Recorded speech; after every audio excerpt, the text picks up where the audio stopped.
Okay, Corrie. Okay, Heather.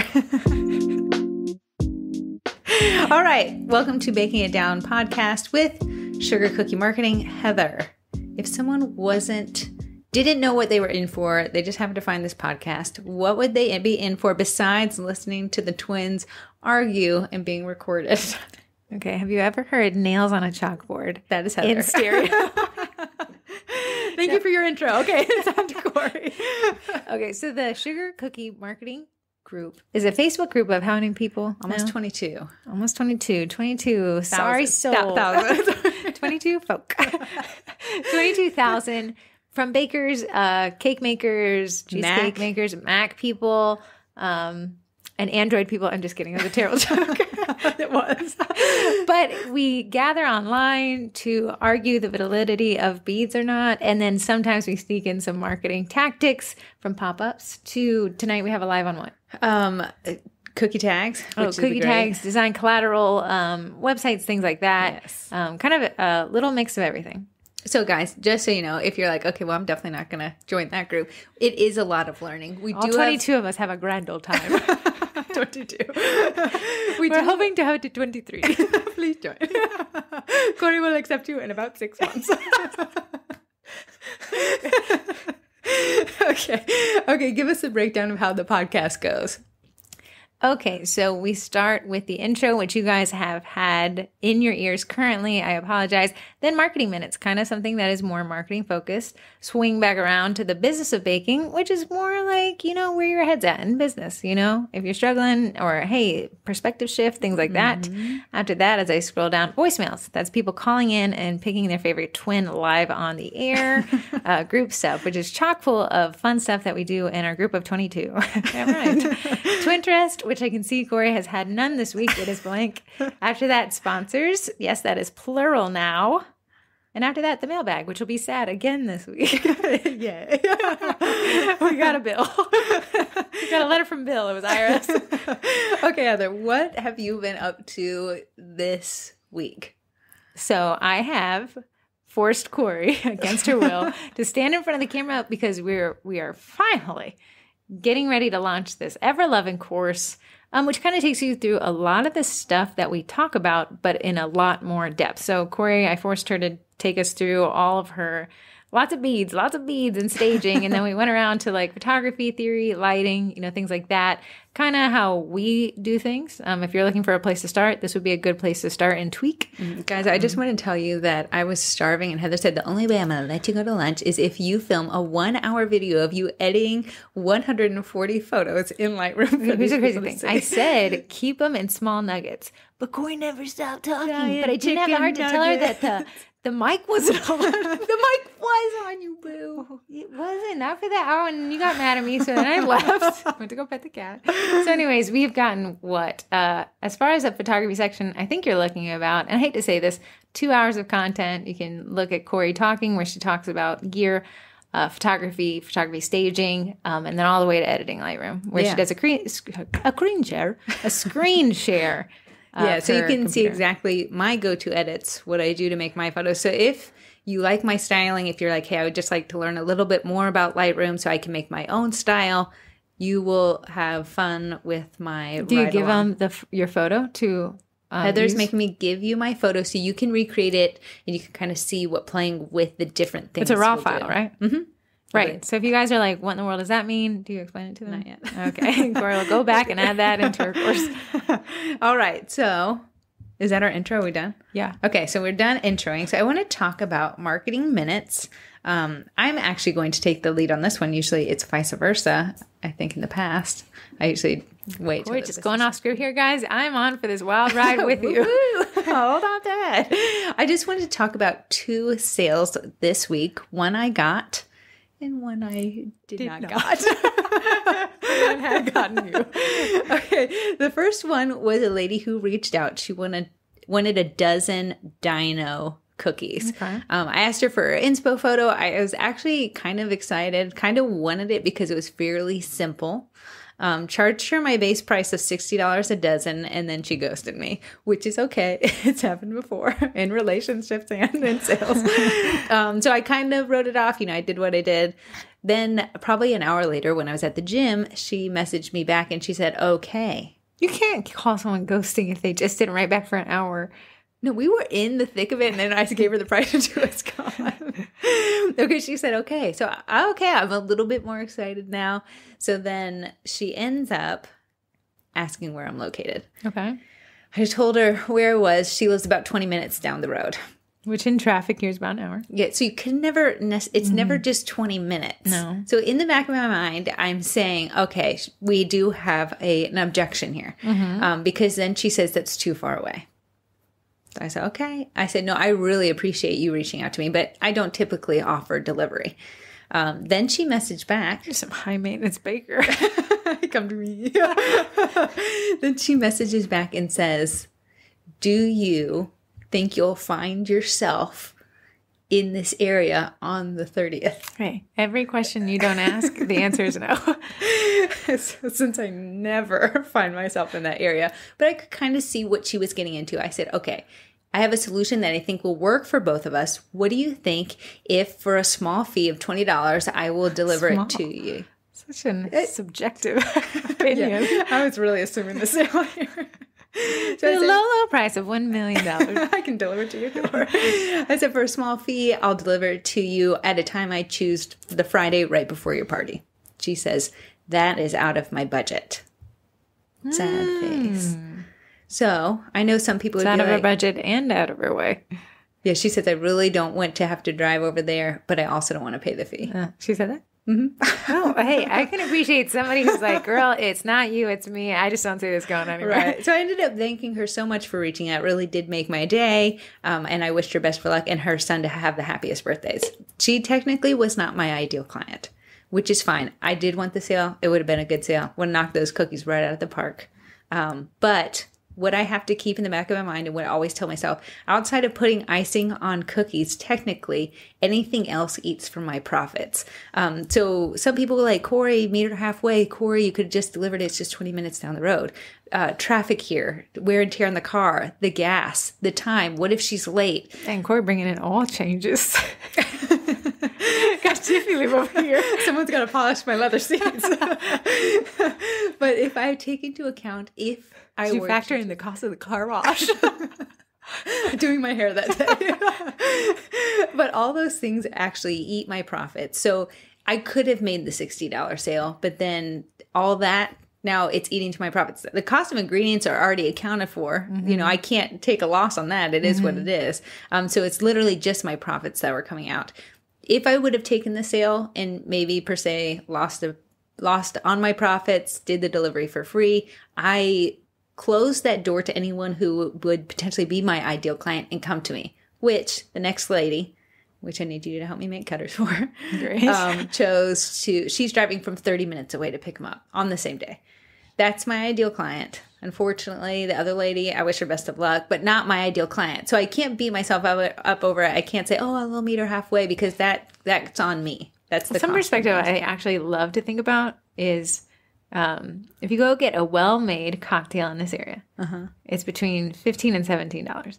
Ooh, that's the cost of a meal. Okay, yeah. When you look at it that way, it's just insane. But $20 being out of your budget, I mean, you could spend $20 in just a heartbeat walking into any restaurant here. I mean, a Starbucks itself is $6, depending on what you get.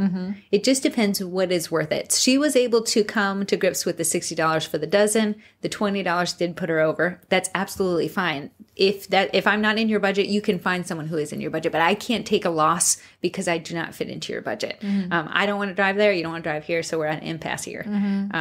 So just having the perspective of you can bend over, and there's cases where you can kind of make an allowance, depending case by case if you want to. But the losing person can't always be you. It cannot always be your bottom line. The thing is, I think the perspective issue that needs to shift is I've lost $60.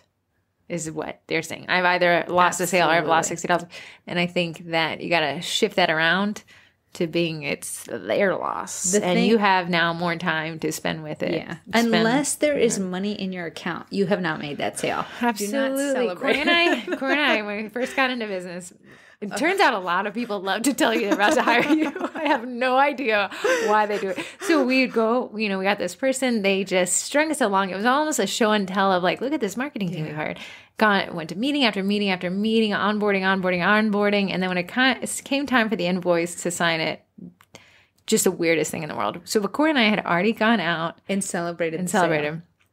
Nothing tastes worse than food that you bought in a happy time and you pay the bill in an unhappy time. So we made a promise that we'd never celebrate until the money hit the bank account. Right. So her telling me if you can deliver it, I swear I'll buy, unless there is money in my account. That is not a sure It was never sale. Your money, man. It was never. Yeah. You did not have the $60. The $60 was not mine. She was just seeing what she could get out of it. Until the money's in my account, I have not made the sale. So let me ask you, for whatever date she had placed her order, do you have somebody else that placed an order? Yeah, that's great. I have a lady for 24.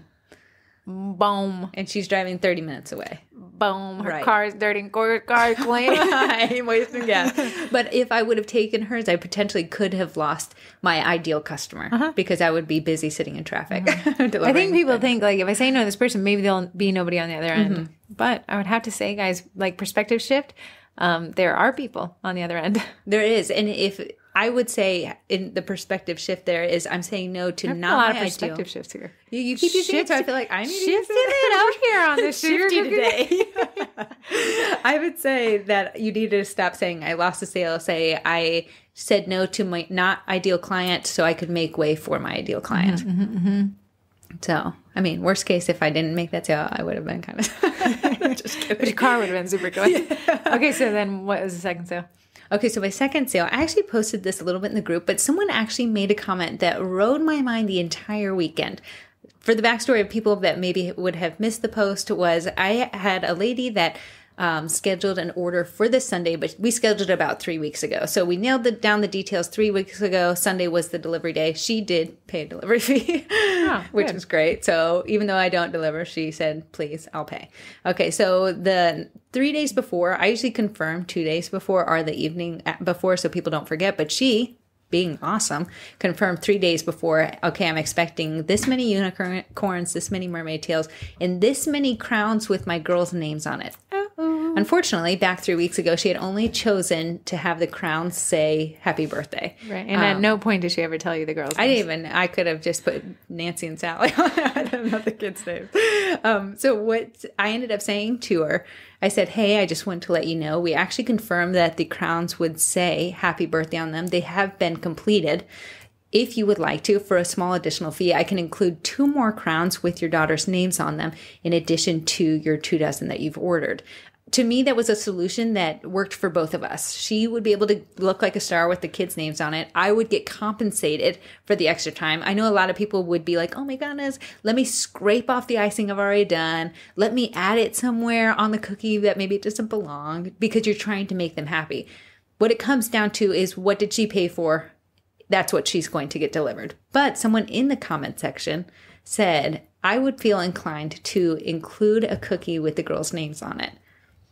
And that had me thinking all weekend, because I don't know everything. I actually learned a ton. You don't know everything? Then why do you keep acting like Just kidding. Corrie says I'm the know-it-all. Her face right now is kind of daggery. But I thought all weekend, like, am I wrong? Should I include a cookie with the girls' names on it? Because one, it would guarantee that that lady would come back to me. It would be nice of me for, just putting that in there. But what I thought about is I'm also cat sitting this week. So after I delivered the nameless cookies on Sunday, I headed over to the house that I'm cat sitting at. I walked in and I started doing what I did every time I've watched the cats before. When this lady originally hired me to watch her cats, she just said, feed Corrie's the cats. a jack of all trades, guys. Is there anything this girl can't do? You got kids, I can babysit. And then after I opened my car wash over the weekend, realizing there's a big Target dark market for that.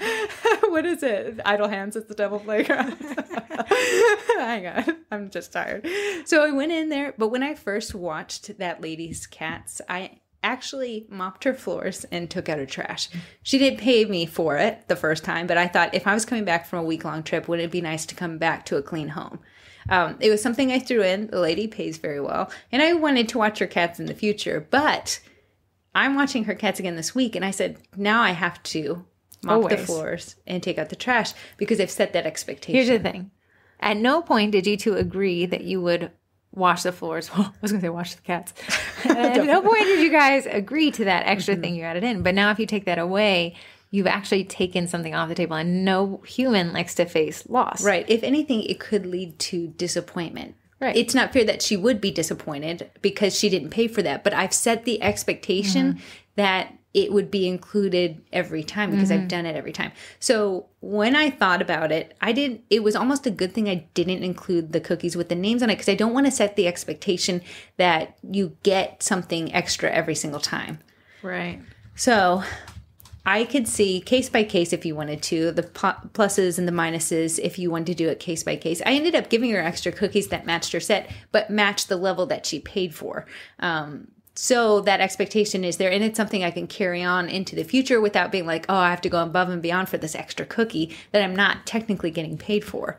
So I thought maybe that cat lesson, because now I have to mop her floors today, would maybe give you some perspective as to maybe why you don't go crazy on a sale on an order, because then now you're held to that standard and it can lead to potential disappointment if you don't do that every single time. Right. There's a time and place. Once I read this quote or there's absolutely no reference I can give you. I have no recollection of where I heard this, but it was like basically to give people freedom and then take it away is worse than if they never had the freedom in the first place. I 1,000 ask my kid. Right. So, yeah. So to say, hey, like you can do this and now you can't, you should have just never allowed it in the first place because that feeling of loss, which, loss mitigation, human condition. And she lost, and you're like, well, she didn't pay for it. She can't expect it to be lost. It doesn't matter. Corrie and I love to do as we say, not as we do. We have thrown in a lot of stuff for the clients over the years that we've worked with. Yes. Just like, hey, they're asking me how to fix their email. Like, I'm sorry, no, that's not my job. But hey, yeah, I know how to do it. Let me just sit down and do it real quick. And it would take Heather had spent hours and hours learning how to do it, but now it takes her 10 minutes. They don't know that part. Right. So I did it, and I'm like, oh, these clients will love us forever. And then they'll turn around and be like, hey, I want you to do something else. They're like, oh, hey, actually, that's a little out of scope. But I'm sorry, you just did it. Right. And it won't take you that long. I saw you do it the first time. Like, right, but you don't pay for, then why'd you do it the first time? Right. And never has anyone said, Heather, thank you so much. You know what? You did go out of your way the first time. It was my fault for asking you the second time. Yeah, it's always ended up in almost like an ill feeling towards very us. negative. Even though Heather will say, well, it's out of your scope of work. But it was out of the scope the first time when she did it for free. So it's kind of become expected the second time. So we've had to learn ourselves. I came up with a little poem. Out of scope, that's a nope. You just made but that. I'm going to get it as a tattoo next to my weird thumb thing. Okay, so that's really all I had for marketing minutes. I just want to...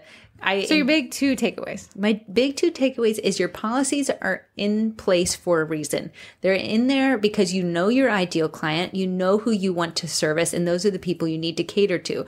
Those who do not fit your ideal client or want you to break your policies are not your customer. You have got to move them out of the way to make way for your ideal client. And I think a lot of times we and I love me running to not your ideal customer, but a lot of times people are just shooting their shot, Absolutely. I'm just going to ask. And then if you say no, like for us, I feel like we're saying like this tragic, like, I'm so sorry. I won't be able to do that. And they're like, yeah, okay. I'm just asking. Because a lot of people live their lives been saying, if I don't ask, the answer's no. So I'm just going to ask to see if there's a possibility for a yes. Right. And I think so many business owners bend over backwards, like, I have to make this sale because if I say no to this right now, my sale might end. So I would say make peace with who you want to be as a business owner and what you want your business to look like. Right. Then let those guiding principles answer questions for you. Someone, hey, can you deliver this for free? Hey, no, I can't. I can do it for a fee. Oh, hey, no, I'll come pick it up. Mm-hmm. But to be like, can you deliver this for free? And you're like, not my ideal client. Well, I don't know if you... They might not be, for sure, right? They've already raised the hand to get the question asked. But then say, hey, no, I can't. Is that still okay? Mm-hmm. And I think a lot of times you'll see people like, yeah, that's fine. I'm still in. Just want to see if it was an option. I will say that the lady with the crown cookies did tip me, and it's now set an expectation in my mind that I need to be tipped every time. So please, lady, don't disappoint me. Now, right. But imagine she doesn't tip you the next time. You're going to think, which brings us to our next point. Wrong? What did I do wrong? Mm-hmm. It works both ways, kid. Something I like to say to wrap up your little thing, if you do go above and beyond, which there are times and places where throwing in an extra cookie is a good idea or doing something a little extra is a fine strategy, you need to toot your own horn. And that's something Corrie and I have learned a lot is if you're going out of scope intentionally, be intentional about telling the people, hey, I've gone out of scope. Here's what I did. Here's what it's worth to you, but you're great for me. I will say every order I do, I throw in 1 or 2 extra cookies that go along with their theme. And every single time. Is that because you're afraid you're going to make a mistake? Absolutely. They're my mistake cookies. So if I don't make a mistake, you get an extra cookie. If I do, I get a cookie. I get a cookie. But I do a handwritten note. So in my note, I always say, I threw in a few extra cookies for you. And then when I hand it to them, in case they don't read the note, I said, you're going to find a few extra cookies on there. Always toot your own horn. And we're going to bring up imposter syndrome in a second, but always say, hey, I have done something for you that was not expected by you. Toot, toot. Toot, toot, toot, toot. Hey, nobody's going to toot your horn for you. That's what I'm going to recommend. Right. Okay, so I think this is a great segue into business. How do you think you spell segue? The way you just use it. Okay. Seg, S-E-G, okay. Way, W-A-Y. No. That's that machine that you lean forward on. Segue apparently sounds. Ask me I'm when leaning forward into your Microsoft business. Microsoft Word had like a brief intervention. Blueberry. They're typing it. Backspace. Okay, still no. Okay, still no. That is a nice bridge to where we're headed next. Corrie, please pull your head back from the mic. Thank you so much. I literally air laughed through my nostril. Yeah, but I can only tell you what the computer is telling me, and it says that their ears are bleeding. Okay, guys, I know you guys can text or call in. Please text or call in and say Corrie's too loud. If the majority says Corrie's too loud, I'll bow. Okay. I'll say I was wrong. Everybody, right? This is your one chance. She doesn't listen to me or the software that's literally telling me. If you think, hey, Corrie, sound good, let me know. The sound bars have Corrie going into the red continuously, which I think is the color of blood coming out of your ear. Okay. Into imposter syndrome. Okay. Do we know what it is? Do you know what it is? Is it when you feel pretendy? It's my exclusive existence. Okay. It is my state of being. Definition from the internet, imposter syndrome can be defined as a collection of feelings of inadequacy that persist despite evident success. Every time I pick up a pipe bag. I am terrible. But here's the thing, right? Everyone, they say about 70% of people, the other 30% are like, who are you? Can I study you? Can we be 70% of people have felt or are feeling imposter syndrome. So odds are a lot of the people you rub shoulders with that you think are better than you are looking at everybody else around them thinking that they're better than them. I believe it.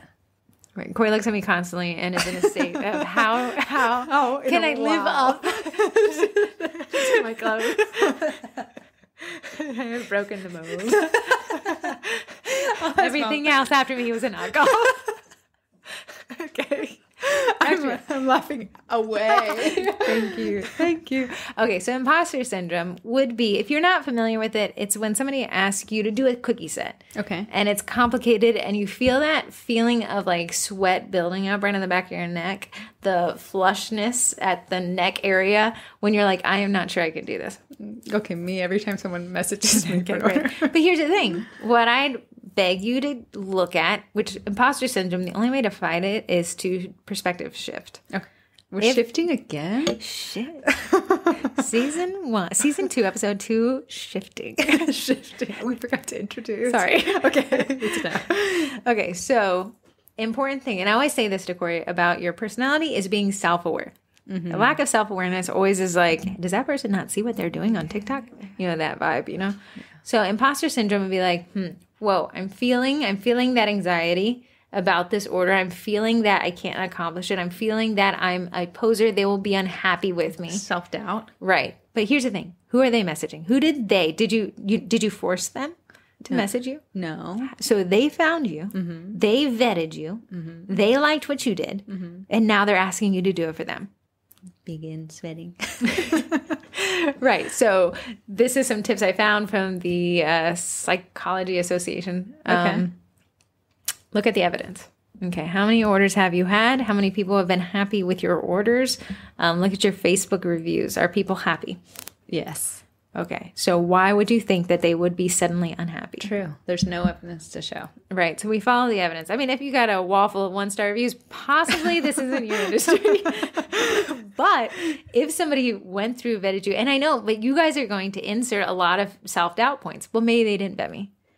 Yes. Maybe they saw something on Pinterest and that was just guys, when have you just blindly bought something? I mean, me all the time, but other people. An ex the way that I do, I will vet your cookies. Right. So they have gone through you. They've decided that you're worth their time. Mm-hmm. Okay, now they bring up something and it's complicated. Can you do it? Or are you saying, I'm not sure I can do it? Can you do it? I've seen you pull out a number of things. You have the bar low for me. Thank you. Can I eat the broken ones?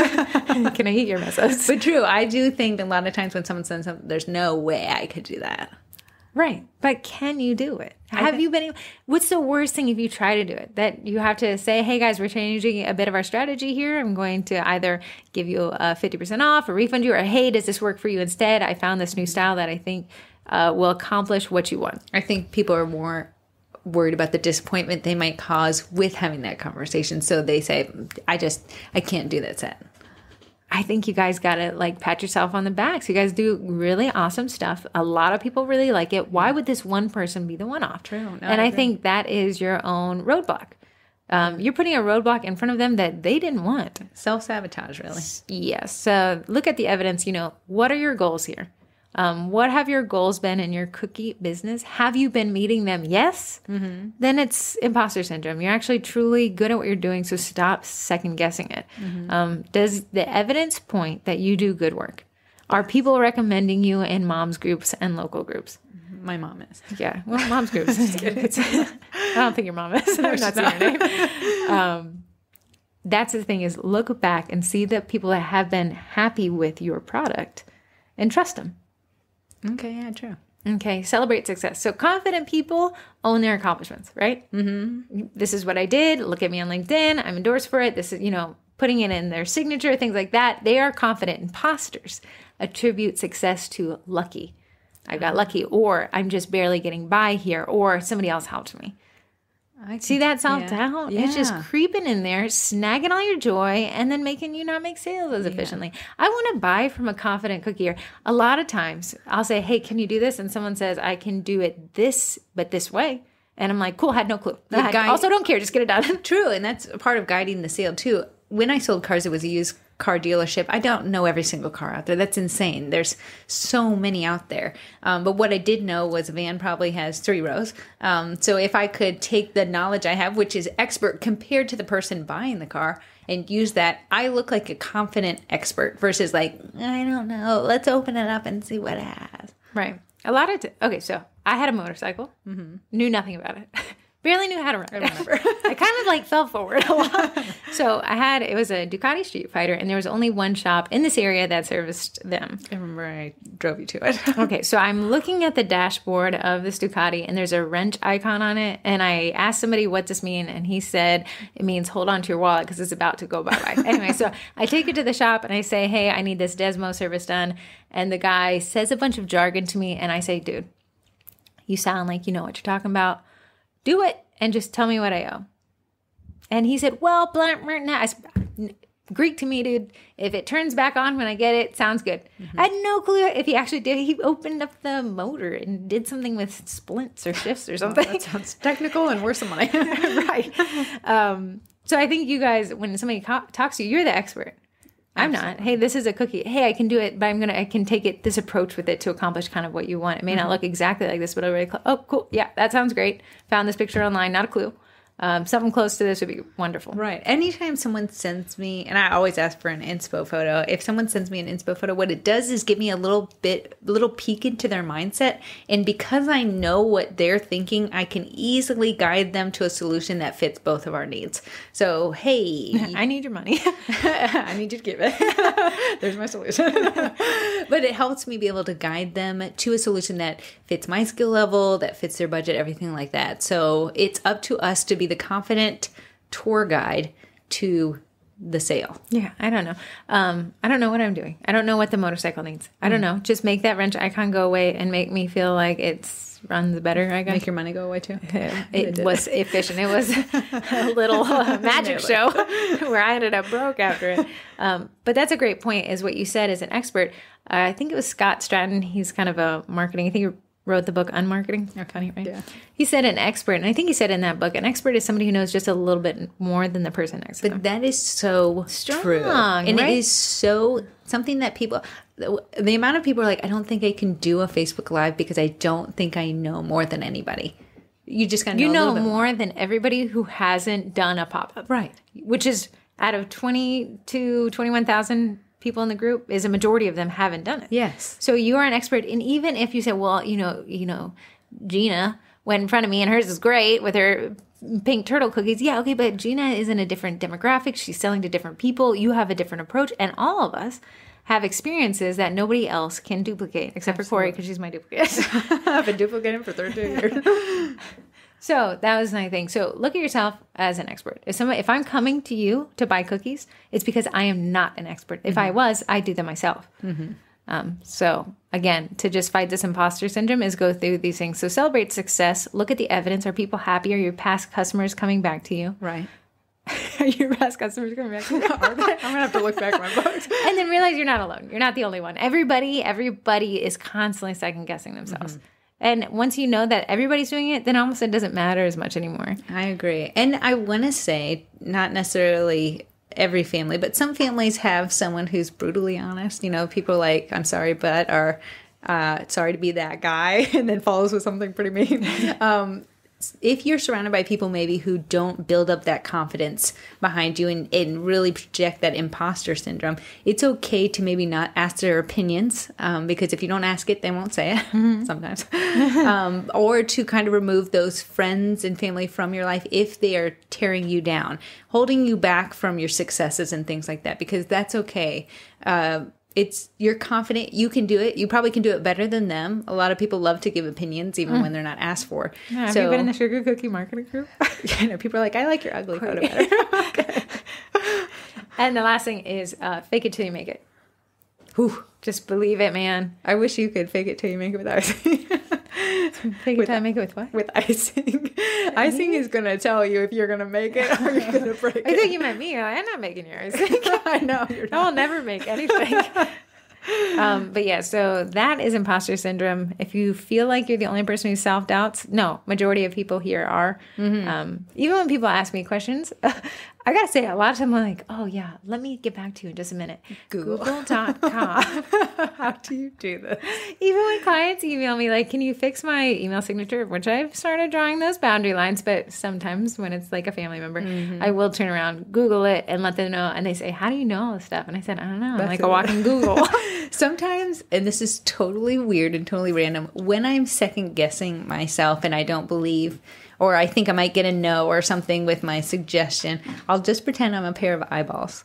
You know what? Okay, Corrie said that really weirdly last week. We're about to go into a meeting neither of us wanted to go into. And I was like, hey, do you ever just like hate going to meetings? And she's like, no, I just see myself as two pairs of eyes. Corrie's wearing glasses. I see myself as two eyeballs. And I think, what can two eyeballs not do? It's the weirdest thing, but I cannot stop thinking about Corrie just being two eyeballs. But you could literally not get mad at two eyeballs. I am just a pair of eyeballs. This is what I've had to deal with for 32 years. I never get nervous because I'm an eyeball. So hey, if none of this matters today, just picture yourself as two eyeballs and close your eyes. So that's mitigating imposter syndrome. Again, perspective shift is, hey, I can do this. They just need help from me right now. Yes, there are people out there who design software, but that's not who they're talking to and probably couldn't afford anyway. So they're talking to me. I've got it. I can help. I can do this. And if I can, I'll let them know. Right. What's the worst they can do? Say close your eyes. was the weirdest thing I've ever heard in my life. Okay, so voicemails. Let me just pull this up right fast. I'm going to say, if you would like to call or text and tell me that Corrie is not loud on the podcast, the phone Corrie's just 2 eyeballs, so I'm not sure she can be loud. It's 571-556-5644. The email is hello@sugarcookiemarketing.com. We also take text, and that number is the same as 571-556-5644. We also take Visa, MasterCard, and American Express. Okay, here's a voicemail from Belinda, who actually taught a Facebook Live a couple weeks ago. Hello, Heather. Hello, Corrie. This is Belinda Cooley from Bee's Cookie Basket. My question is, I have a website, and I've had it for a bit now. However, it is the last thing that ever gets any attention.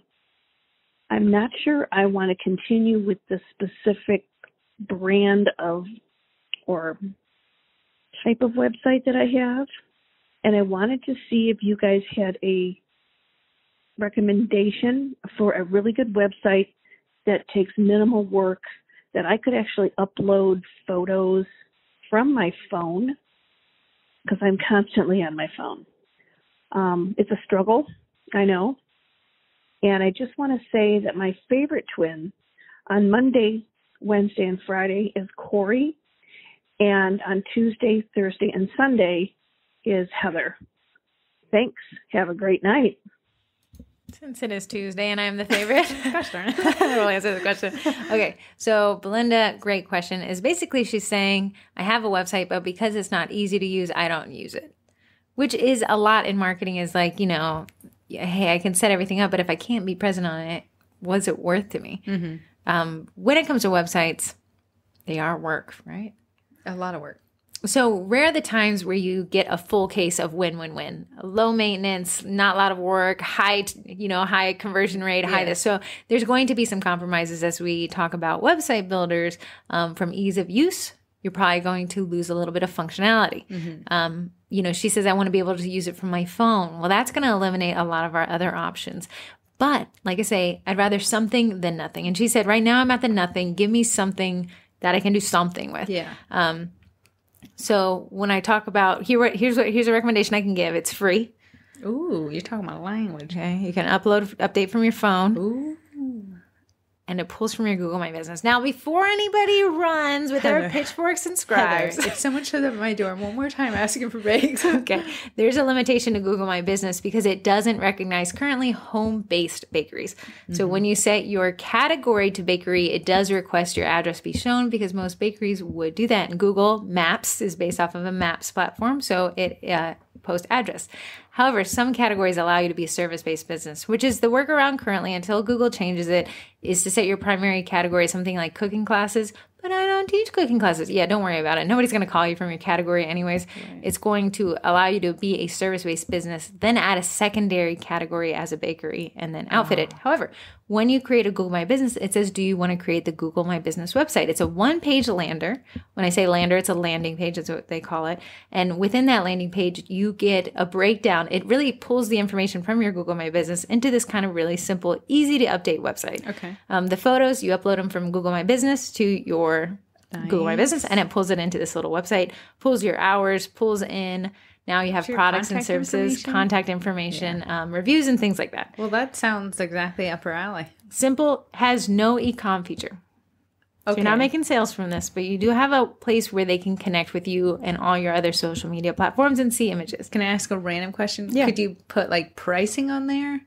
Is that like... Yeah, so it's pulling from Google My Business. And once you add categories to your Google My Business, it's going to unlock some similar features. So for the remodeling client, I have that they're a construction company, and it says, okay, what are the services that it provides? Okay. Now for like the beekeeper, when I say he's a boutique, it says now what are the prices for some of these things. So it's kind of as you build out your Google My Business, you're going to unlock some of these features. So can you click around and kind of see what happens when you click on something? Like, is it saying services or pricing like that? Yeah, so it'll, along the left side, I'm going to speak from desktop interface because that's what I'm pretty used to. Along the left side, you'll start seeing more options of like services offered, products offered, and things like that. Okay. And the thing with the Google My Business, you go to, what was the URL? GoogleMyBusiness.google.com? GMB, something. Just Google my business. Yeah. And then you could build that out. So a lot of people will go in and choose the correct category of bakery. However, in the world of Google, it will show your address. Question for you, Heather. Okay. If I set up my business and Google tries to call me to extort money from me, is that really Google? Google will not call you. They will email you to the Google My Business email address you signed up with.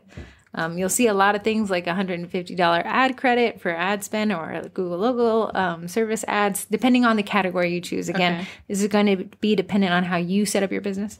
But no, Google will not call you. You will receive calls, though, because your phone number will be listed publicly. So you could potentially get a scam. So beware. Right. If someone called you about Google, if anyone calls you and says, I can get you the first page of Google, hang up immediately.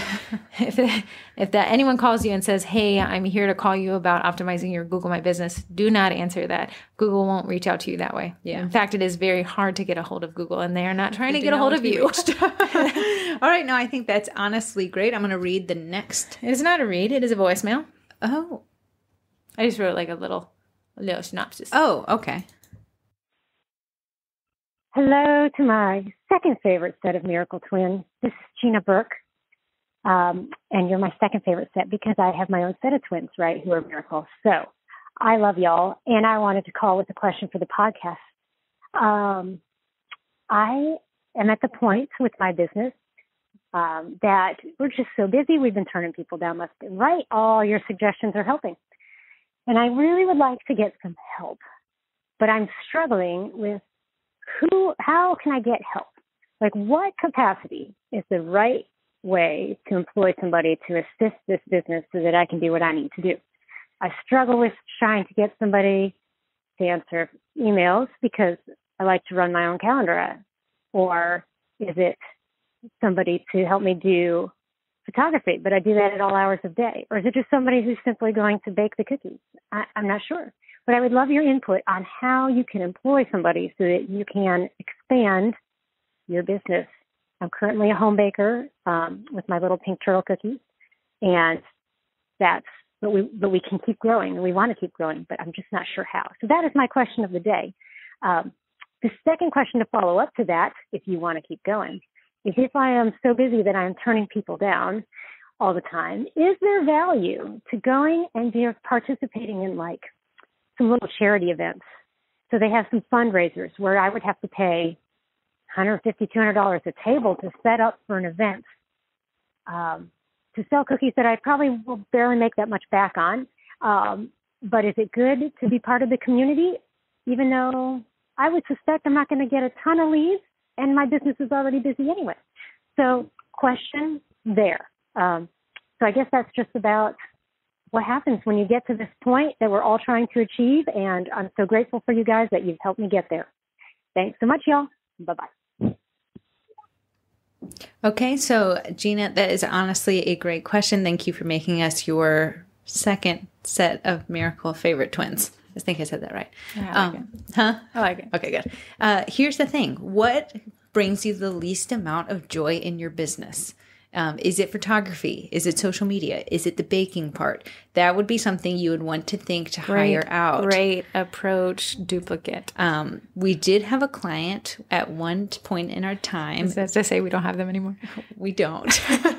But she was a business owner, but she could not allow anyone else to do anything in the business without her hand in it some way. And what it did was caused her to stunt her own growth. Mm-hmm. She's never been able to hire anyone since. It's always been a one-man show. She's always just been her. But because she so is involved in every aspect, because she's not necessarily with a business mindset of delegating, she's holding herself back. She was her own worst enemy. So I don't want that for you.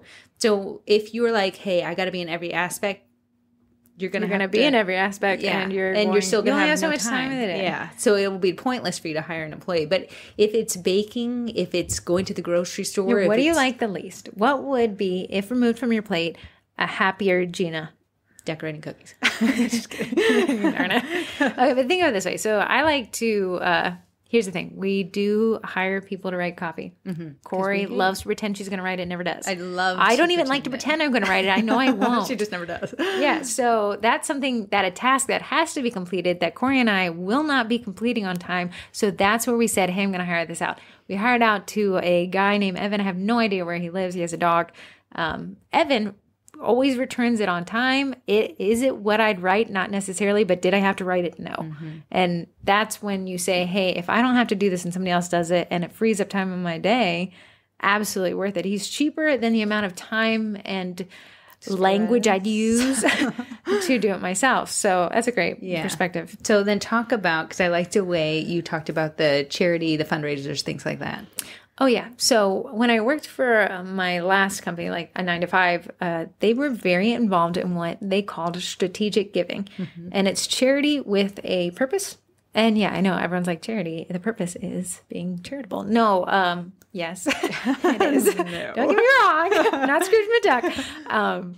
The point of a strategic charity, a strategic giving, is to have a strategy behind it. So what are my goals with charity? Is it to be involved in my community? Then what are the metrics that I can use to measure that? So if I'm going to say, hey, I would like to donate X amount of product per year to a charity of my choice or to my community, then there's your goal. Then you would need to donate that much money and that much product equivalent, and there would be your strategic giving. Now, if it's to generate, brand awareness, how many events will you have to do? Where are they going to put your name for how many people will be at those events? And so strategic giving is like coming up with a guided, predetermined strategy. Now, a lot of people, just kind of say like charity. Yeah, here's some stuff. That's not necessarily charity, strategic charity. It is charity. But we're business owners, so we need to have a strategy behind what we do.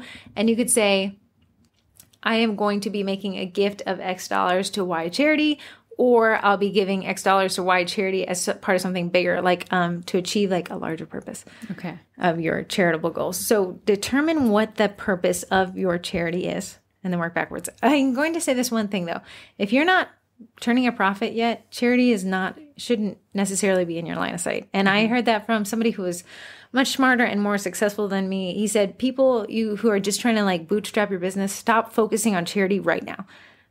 Get it so you're actually paying yourself, and then you can focus on paying it forward, because you can't give if you don't have it to give. Right. And a lot of times, here's what some language that I've seen used when someone approaches you for something charity. You can say, hey, I'm just not in that point of my business right now where I can afford to do charity work, but I'll keep your information on file here for when I do approach that point in my life, and I will reach out to you for it.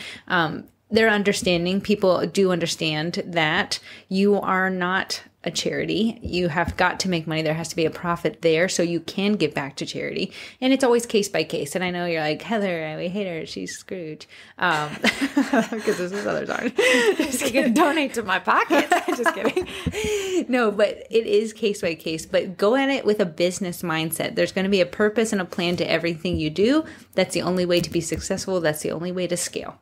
Right. A couple other things to keep in mind with charitable giving is there are some tax breaks involved, depending on your business structure, where you're located and things like that. Best to talk to a CPA about that. But also, look, is the charity recognized by the IRS, which is 501(c) type thing. So you have to look to see if the charity is truly registered, or if it's kind of something more, help my grandmother down the street, in which case adjust your strategy accordingly.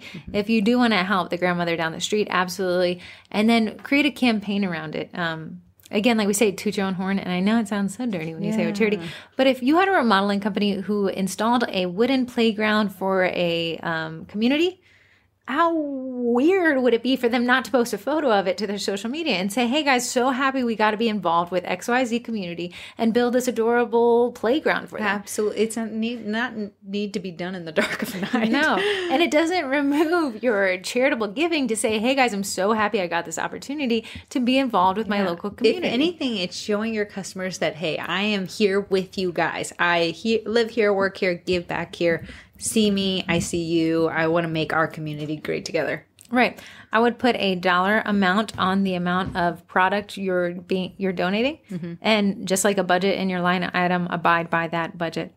Love it. Okay, great. All right. Voicemail number 2. Do you want to read? It is a text. You can read. All right. Hi, twins. My name is Vicky, and I'm slow to the podcast, so I'm only on episode 8. Corrie's. I'm going to spell this wrong because she spelled it wrong. It's Coreys. Corrie 7. I hope you have kept up with the water, by the way. Vicky, I have not. Anyway, I don't have a question, just a comment. I'm so glad someone suggested your Facebook group in another group I was in, because this entire experience, the Facebook group, podcast, live events, have been so freaking helpful. It's amazeballs. I just started my adventure due to a layoff from COVID, and there is so much valuable information you guys are providing. Thank you both so much for all you do. Also, my favorite twin is, just kidding, who the F actually says favorite? Darn, people are fierce. Anyway, I hope you have a great day, and thanks again. Then she sent another text because I have an autoresponder that says Corrie, and I said thanks. And she's like, oh my goodness, I spelled her name terribly. Then she says, I choose Corrie because I spelled her name wrong. In all fairness, that is fine. Thanks, Vicky. That's so nice of you. We appreciate it. I wish we could take the credit for the lives, but this group of amazing bakers are so fascinating. Giving. What people are willing to teach other people. I know, but as what my mindset is, when people are giving information like charitably, charity giving, you need to put a cap on it. You guys are giving us too much. You gotta charge yourself. No, when you guys are giving, when me and Heather make posts and everything, what it's doing is raising us as an industry. We are all high tide raises all boats. Ships. Ships. It sounds more dignified. Whatever it is, text us and tell us. But this is what this is doing. Everyone, if you know your worth, you drop the imposter syndrome, you start charging, you start knowing your policies, you start boundaries. This is what makes our industry rise together. So there's no one undercharging. There's no one that's burning the midnight oil for pennies on the dollar. We are all rising together, and that's what's so encouraging. I think that's what keeps me and Heather honestly going. Also, the memes are just keeping me going. The bead fights. Whatever. Okay, so that's great. Thank you guys so much for calling in and texting in. Do you want to do your sultry voice of the phone number again? If you would like to call or text in, the phone number is 571-556-5644. We're going to have a bunch of husbands and wives saying, what are you listening to? Don't listen to this after dark. They're miracles. All right, group stuff. Okay, past lives. I'm just going to run through. Honestly, the calendar for lives is great. Except for September. September is cobwebs. We did, Amy Russell taught us cookie subscription boxes, aka cookie clubs, which is a great way to build on your marketing. And the reason the acquisition is once. Yes, you only have to get this person once, and then you get their money monthly. There's no more marketing efforts to get them. You got them. Yeah, look at Netflix. The people, they just keep bringing in more and more users. Subscription-based things are very powerful. They do require a lot of setup. Yeah. But once you get it going, be organized. Live, last-minute brick-and-mortar cafe tour with Stacy McWhirter. That was great. Okay, so Stacy had a background in commercial kitchen management from Applebee's and took it into her own cafe. So brick-and-mortar cafe, started it. It is quite a setup. It's not just cookies. She does have a cookie station, but it's like sandwiches, meat, coffee, things like that. Yeah. But here's the thing, right? So she's going through the tour, and she was like, the craziest thing is when I opened this business, there was a giant spider that lived here. And she said the spider was so big, I almost didn't want to buy into the lease. And I said on Facebook comments in her live, burn down the building. Time to get another one. Kill the spider. And Facebook got so upset with me, the AI. You have been put on mute for 24 hours. For inciting violence. And granted, I did say be violent to spiders, but now I hope that our spider brethren live alongside us happily in the same abode. She has learned her lesson. I would like to apologize to any spiders that were offended. It was never my intention. She couldn't even react to comments. It was that crazy. It was so restricted. Obviously our day job is marketing. It actually did not allow any of my scheduled posts for client pages to go through. I know. So me and Heather both have one ding against ourselves. So if group is removed tomorrow. Okay, admins, you can only get 2 slaps on the wrist before they say, hey, this may cost you your entire group. So Corrie and I are walking a thin, spidery line. No more spider talk in the group, okay? What was your ding? I called you a hoe for emoji. Frankly, I think Zuckerberg is right on that one. Selling in a small town farmer's market. Tell all with Natalie Hess. That's a great one. She really walked us through how she does small town markets big. After that, we did Facebook Live, Basics to Better Photography with Lydia Eldridge. That was really great. She kind of in the park. And she really touched on phone photography. So if you're like, hey, I don't have a DSLR, that is something for you to tune into. Yeah, it was really great. Okay, you want to take us through upcoming events? Okay, upcoming events. This one I am excited about because it is actually tonight at 8 p.m. Kate, yes. She volunteered herself as tribute for this one. I know. So it's designing custom tags, cookie cards, and printables in Canva and Microsoft Word with Kate. So you don't have any excuse. Most people have one or the other, but she's going to break it down for us. I think this is honestly going to be great because we were talking about packaging and a lot of those thank you cards that you put on the outside of boxes. This is that. So if you're thinking about upping your packaging and things like that, tune in tonight at 8 p.m. With Kate, and we are going to love it. The next, and I've never made a mac before in my life, but there's a virtual mac bake-along with the Martins. She has the ingredients list. It is not too late to head out to the store and stock up on that, but that is Tuesday, July 21st at... Today's Tuesday. How could it be Tuesday? They changed the date. It was the Tuesday, and then they changed it to Wednesday. It's Wednesday, July 21st at 5:30 p.m. Sorry about that. I said, that's tonight. You're way too close to your mic, buddy. Oh, I got to go get eggs. Cookie Con question and answer with Brenda from Dough Easy is tomorrow at 7:30 p.m. So if you are going to Cookie Con, this is your first time. You do not know what you are in for. Me and Heather will definitely be there. And also not knowing what we're in for. So we will be there, and she's going to answer questions. Heather actually just posted in that event asking for any questions you might have. She's actually in the main group. Never mind. The main group. Asking whatever questions you might have. So put your questions in there. Brenda's going to address that for us. Lastly but not leastly, everything you wanted to know about Farmers Market with Jody. This is this Sunday at 8 p.m. Eastern Standard Time. If you're thinking about farmers markets, if you're wondering about farmers markets, if you want to know the pros and cons to farmers markets, you want to tune in this Sunday, 8 p.m. I feel like I'm watching QVC with you, buddy. I'm really getting really good at this. And you're going to want to order that right now. We only have a limited number left. Joni, okay, we only have 19 units. We only... Make that 18, guys. They are coming in loud and clear. That's great. Okay, so group challenges. Valerie is going to absolutely hate me if she listens to the podcast. But we're doing a TikTok challenge. Okay. And everyone thinks it started in a month from now. No, it started last week. But you can still catch up. And we just post one TikTok and one Instagram reel a day for 30 days just to see what happens. And I know because you made me film them all. I know, and they're hilarious. But here, Valerie... Somebody wanted her to sing a song, and she sang the song. I'm going to make a TikTok from it so you guys can steal the audio. That's why she gave it to us, but I have got to play it. Okay, go ahead. I have to hear it.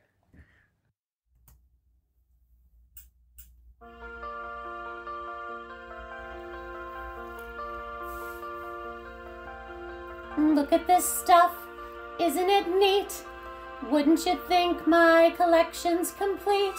Wouldn't you think I'm the girl who has everything? Look at this stove, treasures untold. How many wonders can one pantry hold? Looking around her you think, sure, she's got everything. I've got flour and butter aplenty. I've got sugar and sprinkles galore. You want cookie cutters? I've got 20. But who cares? No big deal. I want more. I want to be with the people. If I could sing like that, it would be game over. I'm going to need that as my ringtone. So, I'm going to listen to it. So anyways, that is a part of the TikTok challenge. If you don't follow us on TikTok, it is Sugar Cookie Marketing, and Instagram, it is Sugar Cookie Marketing _. And it's literally me and Heather being dumb, so you're not missing out on much.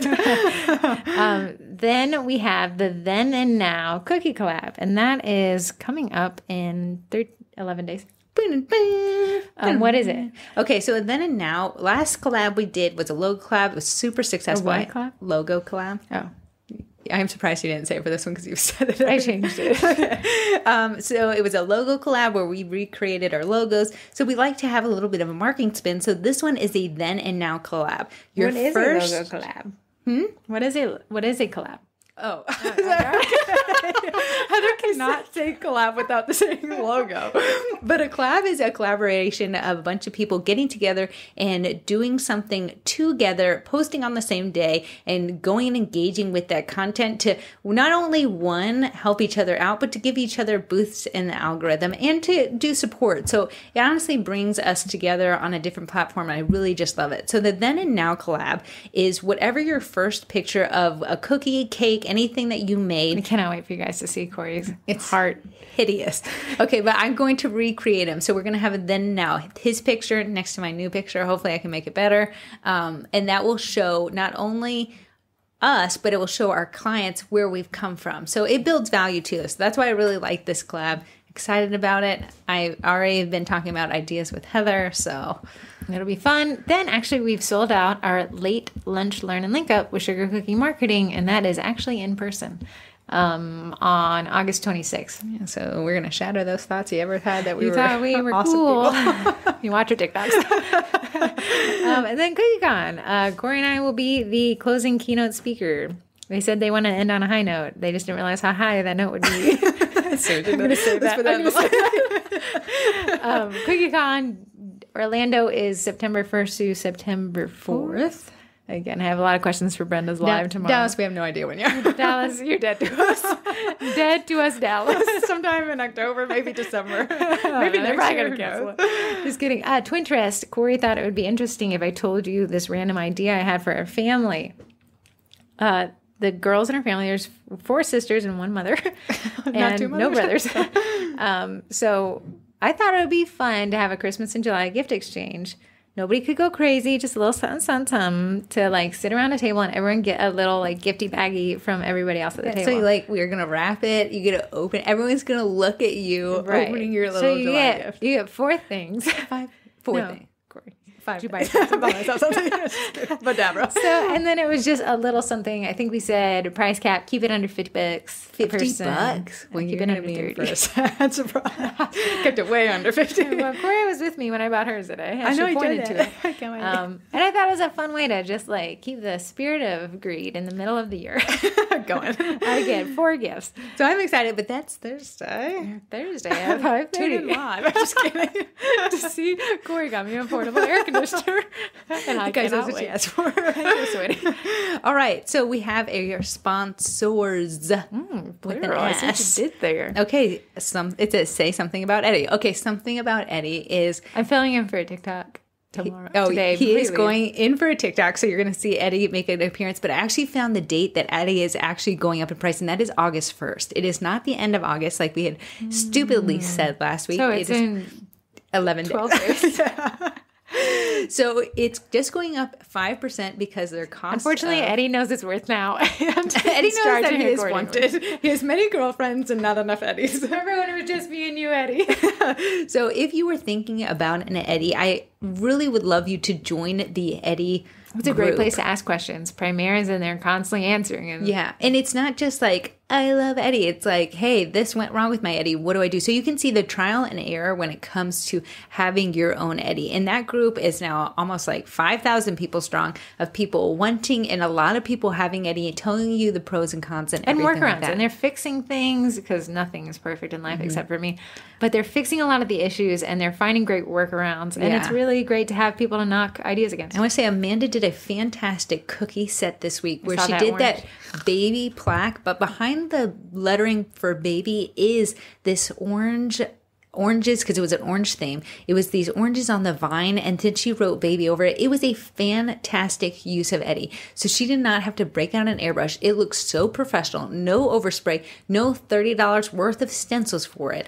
So she actually posted that in the Eddie group. So if you wanted ideas of how the Eddie can be used. Again, we have 20 units and they're selling out quickly. Wait, that is 19 Eddie units left. Okay. This just in, shipping is free worldwide. Okay, and for Corey's Twinterest, where did we go today?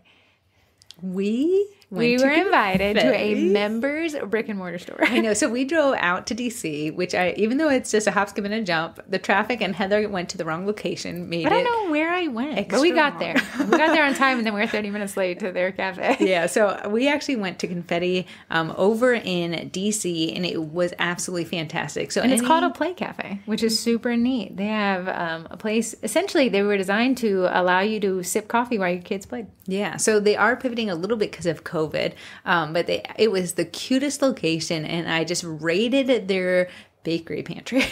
Elise and Elisa are not the same person as I once thought.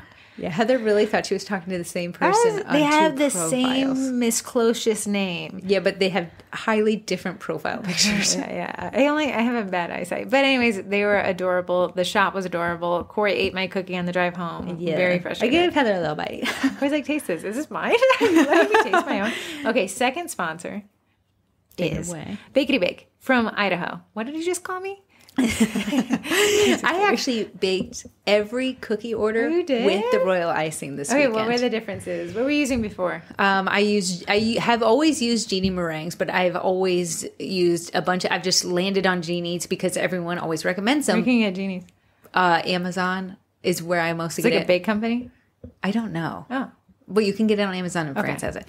But I did Bakety Bake's royal icing meringue powder recipe. And it's a powder that you're getting from them. So I used that in my recipe, and I can honestly say I could not get enough of it. I went and made I think I made about, 20 different icing colors with it this past weekend, and it was phenomenal. It dried smooth on top, less air bubbles than with my genie. Nothing against you, genie, but you do got some air Genie, bubbles. you ain't a girl. sponsor, so you dead to us. But I honestly really did like it, and I am actually bringing Ashley, our older Can sister. I get some? But I thought she could share with you. She's paid you for She's paying for me. You're not paying. You see where I'm going here. You don't get them unless you pay for them. But I was going to actually make some to have you test. I want you to test the taste of the genie versus this. I am With your palate. My palate It's is been so refined. But I actually was super excited about that. I have a batch at home I made this morning that's waiting for me in the fridge for this week's. So I'm going to be sad when I run out of that stuff. Okay, well, that'll be great. I know. Can't I wait to was try it. super happy about it. Okay, off to the mailbag. We got nothing except for a bill from the IRS. So, IRS, thanks for listening to the podcast. Really appreciate you writing. Please stop in. sending stuff. We've gotten enough from you. Let's let somebody else have a chance, like the bank. All right, guys. That, I think, wraps us up. Did we miss anything? I feel like we did. I did too. But it's all you guys get today. All right.